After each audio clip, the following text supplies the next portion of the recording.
नमस्कार, आप देख रहे हैं UP India live TV news. देश प्रदेश के ताजा तरीन समाचारों के लिए देखते रहें निष्पक्ष, निडर, बेबाक आवाज के साथ UP India live TV news.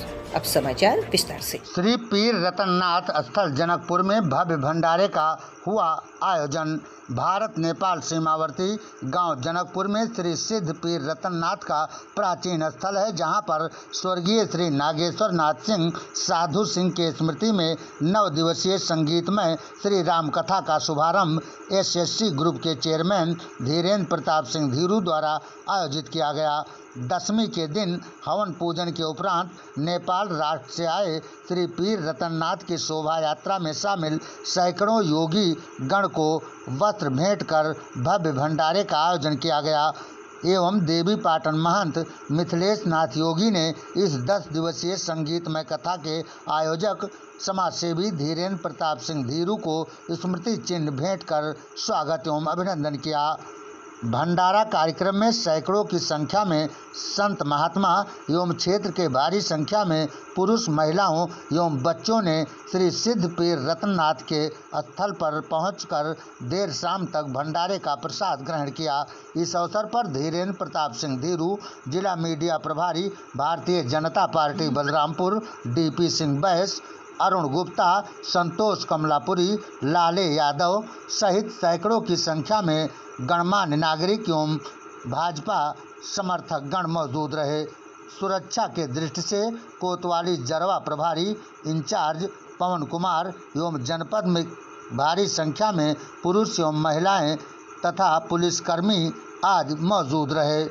Bureau report, UP India live TV news के लिए संवाददाता तुलसीपुर की खास रिपोर्ट। वाइस प्रांगण में आए हुए सभी जनकपुर के माताओं व बहनों, ये हम लोगों का सौभाग्य है कि महाराज जी के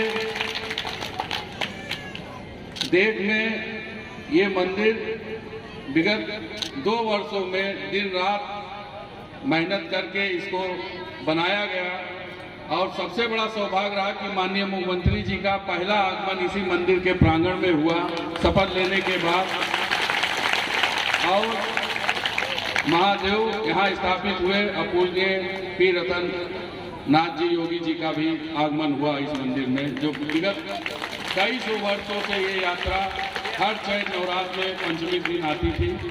तो आज कथा सुनने का सौभाग्य मिला। पिछले 9 दिन से लग रहा है कि हम लोग जैसे कथा खत्म नहीं हो रहा है, जैसे लग रहा है कि हम लोग बिछड़ रहे हैं यहाँ से, लेकिन वो हर वर्ष मिल के उसको पूरा किया जाएगा। और सर्वेश जी महाराज अपने 9 दिन का कार्यक्रम प्रतिवर्ष करते रहे, ये मेरी प्रार्थना है इनसे। और आप सबको भी मेरा प्रणाम। जय माता दी, हर हर महादेव। गाजियाबाद के ग्राम कनावनी पुस्ता रोड डूब क्षेत्र गौशाला के पास झुग्गी में लगी भीषण आग लगने का कारण नहीं पता चल सका है। कई गाय आग की चपेट में आकर उनकी हुई मौत। अब तक इस आग की चपेट में 36 गाय अपनी जान गंवा चुकी हैं। गौशाला तहस नहस हो चुका है। अभी भी प्रशासन आग बुझाने में लगा हुआ है। सारी झुग्गियां जलकर खाक, झुग्गी में रखे सिलेंडर फटे, जिससे अफरा तफरी का माहौल। लोगों ने भागकर अपनी बचाई जान। गाजियाबाद से नरेंद्र बंसल की खास रिपोर्ट। अभी मैं तुरंत ही पहुंचा हूँ। इसकी बाकायदा जो है हमारे जो अधिकारीगण हैं वो अभी इसकी डिटेल एक रिपोर्ट बनाएंगे, और डिटेल रिपोर्ट बनाने के बाद सारी चीज़ें उसमें घटना कैसे घटित हुई, कहाँ से स्टार्ट हुई, रीजन क्या था, ठीक है, और जो भी उसमें जितनी भी गायों की डेथ हुई है, प्राइमा फेसी अभी जो है देखने में जो आ रहा है लगभग 15 से 20 गायों की डेथ हुई है। और इसको जो है और डिटेल में जो है वो जाँच करके वो बताएंगे। 50 से ज़्यादा। गाजियाबाद के लोनी विधानसभा क्षेत्र में सोमवार को 7100 माताओं और बहनों द्वारा लोनी के राम पार्क स्थित सिद्ध बाबा मंदिर पर शुरू हो रही श्री राम कथा का भव्य कलश शोभा यात्रा द्वारा शुभारंभ किया गया। इस दौरान भव्य कलश यात्रा का राम पार्क में जगह जगह पुष्प वर्षा गाजे बाजे के साथ स्वागत किया गया। कथा के आयोजक लोनी विधानसभा क्षेत्र के विधायक नंद किशोर गुर्जर स्वयं श्रीमद् भागवत गीता को सिर पर लेकर शोभा यात्रा में सम्मिलित हुए। विधायक नंद किशोर गुर्जर का परिवार, ब्लॉक प्रमुख वंदना कोमल गुर्जर, भाजपा नेता पंडित ललित शर्मा समेत हजारों की संख्या में राम भक्त शोभा यात्रा में शामिल हुए।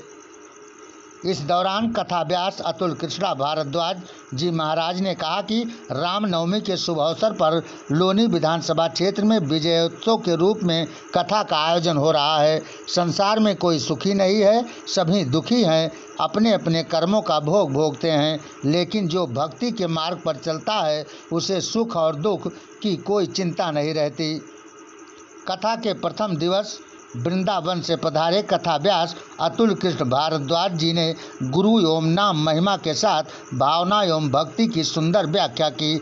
पूज्य महाराज जी ने कहा कि गुरु का अर्थ है अपने शिष्य को सदैव अंधकारमय जीवन से मुक्त कर प्रकाश की ओर बढ़ाने का मार्गदर्शन करना। भगवान शिव संपूर्ण विश्व के गुरु हैं। मां पार्वती के आग्रह पर भगवान शिव मानस जैसी गंगा की कथा सुनाई। भगवान शिव ने मां पार्वती से कहा कि आप ऐसी ज्ञान रूपी गंगा के विषय में कथा सुनाइए जिससे संपूर्ण विश्व का कल्याण संभव होगा।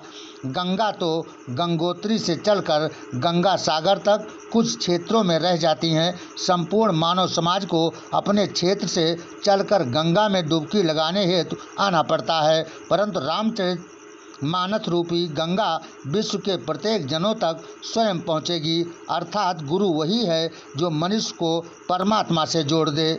गुरु नरसिंह दास की कृपा से एक साधारण बालक श्री रामचरित मानस के रचयिता बन गए। संत तुलसीदास जी बालकाल में भूखों रहते थे। लोग अपने दरवाज़ों पर उन्हें खड़ा नहीं होने देते थे, लेकिन बड़ा होने पर मानस की रचना करने के बाद बड़े बड़े राजा पांव धोते थे। यह केवल गुरु की कृपा है। लोनी विधायक नंद किशोर गुर्जर ने कहा कि आज पूर्व की तरह पुनः माताओं और बहनों का मैं धन्यवाद ज्ञापित करता हूँ। भगवान राम का लोनी आगमन लोनी के सुंदर भविष्य का शुभ संकेत है और लोनी में रामराज की स्थापना होगी। Bureau report UP India live TV news के लिए संवाददाता रविंद्र कुमार, नई दिल्ली की खास रिपोर्ट। अंतर्राष्ट्रीय पर्यटन केंद्र श्रावस्ती के निकट स्थित ग्राम पंचायत खरगूपुर के चंद्रिका देवी मंदिर परिसर में 290 श्रावस्ती के विधायक रामफेरन पांडे के चुनावी जीत पर खरगूपुर निवासी भरत तिवारी के द्वारा सोमवार को विशाल भंडारे का आयोजन किया गया। 21 ब्राह्मणों को हवन यज्ञ के बाद भोजन कराया गया एवं अंग वस्त्र दक्षिणा देकर ब्राह्मणों को सम्मानित किया गया। इस अवसर पर भाजपा नेता भरत तिवारी ने बताया कि भाजपा विधायक रामफेरन पांडे के द्वारा 2022 का विधानसभा क्षेत्र श्रावस्ती में जीतने के लिए चंद्रिका देवी मंदिर पर मनौती रखा था। जब श्री पांडे चुनाव जीत गए तो चैत्र नवरात्र के बाद चंद्रिका देवी मंदिर खरगूपुर में विशाल भंडारे का आयोजन किया गया और 21 ब्राह्मणों को हवन पूजन के बाद भोजन ग्रहण कराया गया। तत्पश्चात सभी ब्राह्मणों को अंग वस्त्र एवं दक्षिणा देकर विदा किया गया। इस मौके पर श्रावस्ती विधायक रामफेरन पांडे के पुत्र आशुतोष पांडे, मनोज दुबे, कमल पांडे, दाढ़ी बाबा, सतीश शुक्ला, राज बहादुर पांडे, दौलत राम शुक्ला, पूरन चंद तिवारी, पप्पू शुक्ला, मुकेश तिवारी, हनुमान शुक्ला, उमानाथ तिवारी, कुबेरनाथ शुक्ला, पवन तिवारी, रितेश तिवारी, शिव कुमार तिवारी, लड्डू शुक्ला, त्रिवेणी प्रसाद शुक्ल, ओम प्रकाश शुक्ल आदि तमाम लोग मौजूद रहे। गौरतलब है कि इस भंडारे का आयोजन भाजपा नेता भरत तिवारी के द्वारा भव्यता के साथ किया गया। भंडारे को सफल बनाने में डॉक्टर सुनील कुमार तिवारी, विद्यासागर तिवारी एवं मंदिर पुजारी सुभाष तिवारी, संजय शुक्ला, बल्लू शुक्ला का महत्वपूर्ण योगदान रहा। UP India live TV news के लिए श्रावस्ती से डॉक्टर सुनील कुमार तिवारी की खास रिपोर्ट। जिलाधिकारी सुल्तानपुर रिटर्निंग ऑफिसर रवीश गुप्ता के द्वारा विधान परिषद 11 सुल्तानपुर स्थानीय प्राधिकारी द्विवार्षिक निर्वाचन 2022 की जारी कार्यक्रमानुसार मतगणना 12 अप्रैल 2022 प्रातः 8 बजे से निर्धारित मतगणना स्थल सरदार वल्लभ भाई पटेल सामुदायिक भवन नगर पालिका परिषद सुल्तानपुर पंडित राम नरेश त्रिपाठी सभागार के पीछे निर्विघ्न सकुशल व शांतिपूर्ण ढंग से संपन्न कराए जाने हेतु सभी तैयारियों का जायजा लिया गया। जिलाधिकारी ने मतगणना के लिए जरूरी सभी आधारभूत सुविधाएं मतगणना टेबल स्ट्रांग रूम में मत पेटिकाओं को निकलवाकर मतगणना टेबल तक ले जाने, निर्वाचन कंट्रोल रूम में मतगणना परिणाम तैयार कराने, परिणाम उद्घोषणा एवं ऑनलाइन फीडिंग, मतगणना पत्रों की उपलब्धता एवं खाली मत पेटिकाओं को मतगणना स्थल से बाहर रखवाना सहित अन्य सभी व्यवस्थाओं का जायजा लिया गया। जिलाधिकारी ने बताया कि मतगणना कार्य में लगाए गए समस्त अधिकारी कर्मचारी पंडित राम नरेश त्रिपाठी सभागार के मुख्य गेट से तथा उम्मीदवार निर्वाचन अभिकर्ता, मतगणना अभिकर्ता, मान्यता प्राप्त पत्रकार का प्रवेश सरदार वल्लभ भाई पटेल सामुदायिक भवन नगर पालिका परिषद सुल्तानपुर के पूर्वी चैनल गेट से होगा। मतगणना हेतु मीडिया सेंटर की स्थापना प्रेस क्लब सुल्तानपुर में की गई है।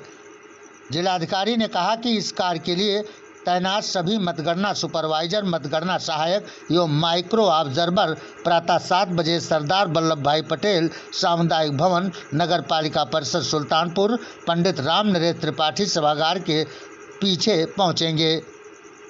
एडीएम प्रशासन उप जिला निर्वाचन अधिकारी बी प्रसाद ने बताया कि मतगणना के लिए कुल 14 टेबल लगाए गए हैं। बारी बारी से सभी 28 मतदेय स्थलों की मतपेटिकाओं को टेबल पर लाया जाएगा। मतगणना 2 चरणों में संपन्न होगी। वैध अवैध मतपत्र की जांच की जाएगी तथा प्रथम अधिमान के मतपत्रों की गिनती शुरू की जाएगी। इस अवसर पर उप जिलाधिकारी कहकशा अंजुम, सहायक जिला निर्वाचन अधिकारी कमलेश वाजपेयी सहित अन्य मतगणना कर्मी आदि मौजूद रहे।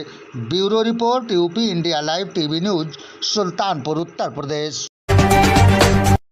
पुलिस अधीक्षक बलरामपुर हेमंत कुटियाल के द्वारा थाना रेहरा बाजार का किया गया वार्षिक निरीक्षण एवं संबंधित पुलिस अधिकारियों कर्मचारियों को दिए गए आवश्यक दिशा निर्देश।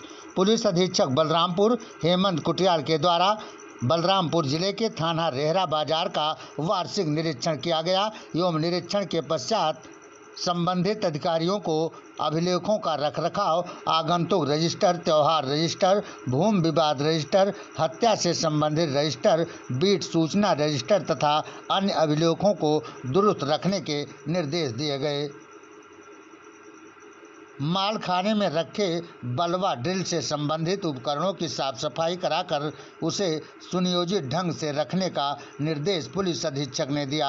निरीक्षण के दौरान अपराधियों के विरुद्ध नियमानुसार निरोधात्मक कार्रवाई करने के निर्देश भी दिए गए। इस दौरान पुलिस अधीक्षक द्वारा थाना रेहरा में नियुक्त हेड मोहरिर गुलाब चंद्र को कार्यालय के रजिस्टरों के सही रखरखाव हेतु गुड एंट्री दी गई। UP India live TV news bureau Balrampur की खास रिपोर्ट। देश प्रदेश के ताज़ा तरीन समाचारों के लिए देखते रहिए UP India live TV news.